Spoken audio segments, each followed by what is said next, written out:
नमस्कार दोस्तों, आप सभी का स्वागत है हमारे एक इस नए वीडियो में। आज हम लेकर आए हैं कुछ जियोग्राफी की एक स्पेशल ही वीडियो, जो एग्ज़ाम में हर बार यहाँ से क्वेश्चन पूछे ही पूछे जाते हैं। तो ये आप सभी के लिए बेहद ही महत्वपूर्ण है। तो इस वीडियो को ज़रूर ही देखें और चैनल को सब्सक्राइब करें।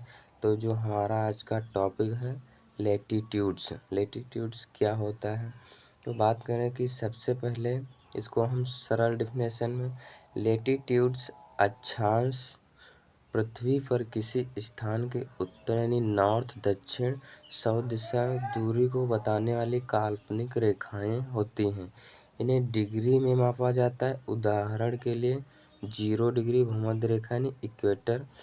और जैसे जैसे हम इक्वेटर से 23.5 डिग्री नदन हेमिस्फीयर में जाते हैं तो वहाँ पे एक हमें रेखा दिखाई मिलती है देखने को, उसे कर्क रेखा कहते हैं। अगर हम इक्वेटर से 23.5 डिग्री सदर्न हेमिस्फीयर में आते हैं तो वहाँ पे एक रेखा देखने को मिलती है, इसको हम मकर रेखा कहते हैं।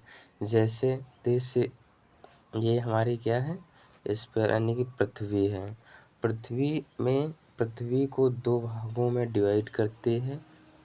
एक ऐसे हमने रेखा खींच दिया इक्वेटर, इसको 0 डिग्री इक्वेटर भूमध्य रेखा या फिर इसको विषुवत रेखा भी कहते हैं। और जैसे जैसे हम इक्वेटर से ऊपर की तरफ जाते हैं तो वहाँ पे हमको देखने को मिलती है यानी उत्तरी गोलार्ध देखने को मिलता है। और दिस पोर्शन इसको हम क्या कहते हैं, सदर्न हेमिस्फीयर। और दिस पोर्शन इसको हम कहते हैं नदन हेमिस्फीयर में। सदर्न हेमिस्फीयर में 23.5 डिग्री पर हमें देखने को मिलती कर्क रेखा, ट्रॉपिक ऑफ कैंसर। और उसमें नदन हेमिस्फीयर में 23.5 डिग्री देखने को मिलती है मकर रेखा। जैसे सपोज इसको हम डिफाइन कैसे, क्लासीफाई कैसे करेंगे, जैसे कि ये हमारी क्या है, पृथ्वी है। और पृथ्वी को हम एक ऐसी लाइन खींच दिया तो पृथ्वी को ये रेखा 2 भागों में डिवाइड करती है, यानी कि जो हमने क्षैतिज रेखा खींच दिए इसी को क्या कहते हैं, लैटिट्यूड यानी कि अक्षांश कहते हैं। अक्षांश are nothing but it is imaginary line. अक्षांश आभासी रेखाएं होती हैं जो पृथ्वी को डिवाइडेड इंटू 2 पार्ट्स, जो पृथ्वी को 2 भागों में बांटती हैं। एक तो नदन हेमिस्फीयर और दूसरा सदर्न हेमिस्फीयर में बांटने का काम करते हैं। कौन बांटता है 2 गोलार्धों में, तो यही इक्वेटर होती है। अगर जैसे जैसे हम इक्वेटर से 23.5 डिग्री नदन हेमिस्फीयर में जाते हैं तो वहाँ पे देखने को मिलते हैं ट्रॉपिक ऑफ कैंसर। और जैसे जैसे हम इक्वेटर से नदन हेमिस्फीयर में 66.5 डिग्री ऊपर जाते हैं तो वहाँ पे हमें क्या दिखाई मिलता है, आर्कटिक सर्कल। अच्छा, आप लोग ये बताओ कि आर्कटिक सर्कल कहते क्यों हैं। क्योंकि यहाँ पे आर्कटिक ओशियन है, महासागर है, इसलिए इसे आर्कटिक सर्कल कहते हैं, आर्कटिक वृत्त कहते हैं।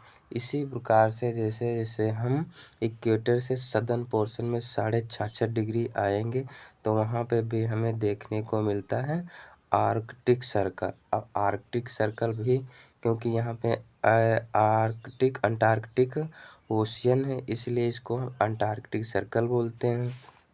अब बात करते हैं दूसरे पॉइंट पे। अब पृथ्वी के बीच में एक बड़ी लाइन होती है जिसे इक्वेटर कहते हैं, वो मैं पहले बताया। पृथ्वी के एक बड़े बीच में लाइन होती है जिसे हम इक्वेटर कहते हैं। यह 0 डिग्री होती है। इसके ऊपर जितनी रेखाएं हैं वो नदन लैटिट्यूड है, यानी कि इसके ऊपर जितनी हम रेखाएं खींचेंगे वो क्या, नदन लैटिट्यूड कहलाएंगी। और नीचे वाली साउथ लैटिट्यूड्स कहलाते हैं, जैसे कि ये वाली सारी क्या है, साउथ लैटिट्यूड्स कहलाएंगी। अब इक्वेटर यानी कि इक्वेटर 0 डिग्री पृथ्वी को 2 भागों में बांटता है। ऑलरेडी दिस इक्वेटर और पृथ्वी को 2 भागों में बांट देता है, नदन हेमिस्फीयर और southern hemisphere, tropic of cancer and tropic of tropic of capricorn. Arctic circle 66.5 degree और अंटार्कटिक सर्कल 66.5 डिग्री सदर्न में और आर्कटिक सर्कल 4.5 नदर्न हेमिस्फीयर में। और समांतर रेखाएं होती, ये लेटीट्यूड्स आर पैरेलल से जितनी भी रेखाएं होती हैं वो सारी की सारी क्या होती, समांतर होती और इनके बीच की दूरी कभी नहीं चेंज होती है।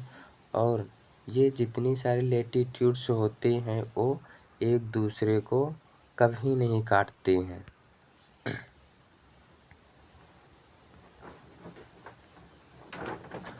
ये पूर्व पश्चिम ईस्ट वेस्ट दिशा में होती हैं। सपोज ये ईस्ट वेस्ट, तो ये ऐसे होती, ईस्ट से वेस्ट की ओर चलती हैं। सभी अक्षांश के कैरेक्टर समांतर होते हैं। कुल 180 लेटीट्यूड्स होते हैं। अब बात करें, कभी कभी एग्ज़ाम में आता है कि हम पृथ्वी पर कितने लेटीट्यूड्स खींच सकते हैं। तो पृथ्वी पर हम कितने लेटीट्यूड्स खींच सकते हैं, तो आंसर हो जाएगा हमारा 180 लेटीट्यूड्स खींच सकते हैं। जैसे कि ये हमारी अर्थ है और इसके सेंटर से हमने कोई एक लाइन की ड्रा कर दिया और यहाँ से लाइन ड्रा कर दिया।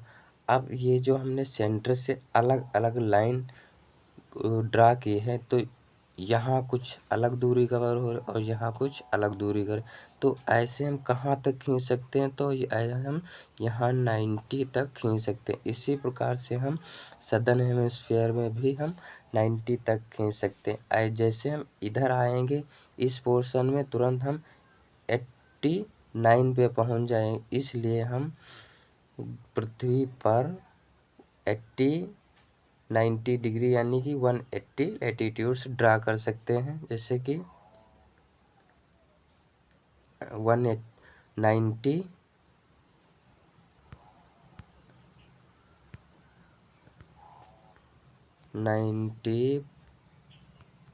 प्लस 90 तो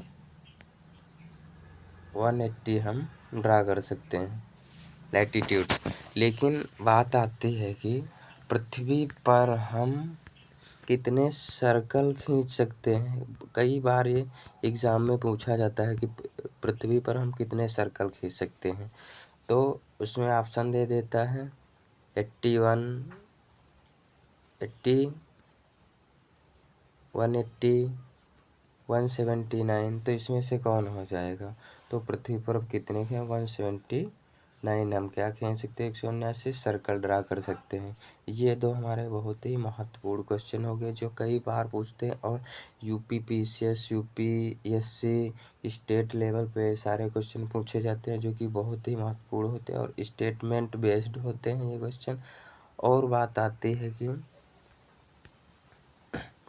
अगर कोई शहर 30 डिग्री यानी कि नदर्न लेटीट्यूड पर है, तो इसका मतलब है कि वह इक्वेटर से 30 डिग्री उत्तर में स्थित है, ये कहना चाह रहा है।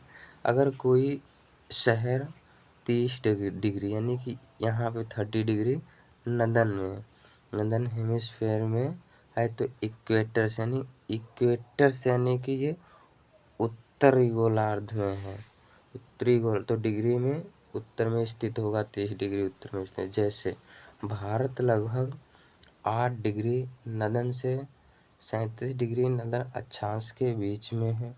जैसे ये इक्वेटर हो गया, तो हमारा कहाँ पे है, नदन हेमिस्फीयर में। यहाँ पे हमारा भारत उपस्थित है ईस्टर्न पोर्शन में। नदन हेमिस्फीयर के ईस्टर्न पोर्शन में इंडिया लोकेटेड है। और कुछ हमारे आप सभी छात्राओं से 3 सवाल हैं, जैसे कि फर्स्ट लेटीट्यूड्स क्या होता है और इक्वेटर कितने डिग्री पर होता है और कर्क रेखा कितने डिग्री पर होता है। ये सारे के सारे सवालों के जवाब हमें कमेंट में ज़रूर बताएं। अगर वीडियो अच्छी लगी हो तो वीडियो को लाइक करें, कमेंट करें और चैनल को सब्सक्राइब करें। इसी तरह के मज़ेदार वीडियो अगले आने वाली है और चैनल को ज़रूर सब्सक्राइब करें। Thank you, bye bye.